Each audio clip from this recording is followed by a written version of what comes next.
L'Unic Star, le uniche pagliette antibatteriche in commercio, prodotte anche per i marchi più importanti, sia nazionali che internazionali.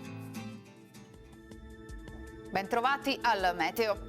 Una perturbazione atlantica di passaggio interessa il nostro territorio. Sarà una giornata piuttosto instabile. Vediamo insieme il dettaglio di mercoledì 13 dicembre.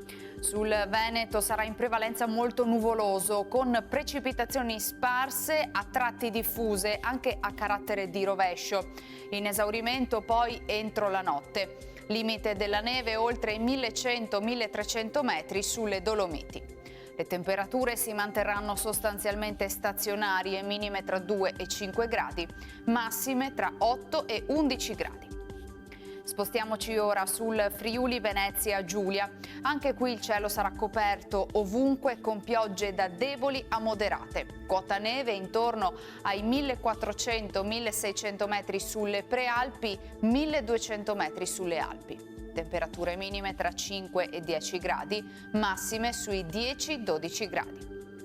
Infine diamo uno sguardo al Trentino Alto Adige, dove la giornata continuerà con molte nubi e con qualche precipitazione sparsa.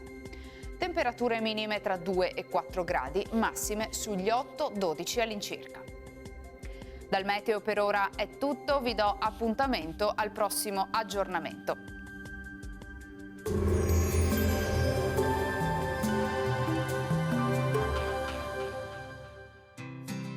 L'Unic Star, le uniche pagliette antibatteriche in commercio, prodotte anche per i marchi più importanti, sia nazionali che internazionali.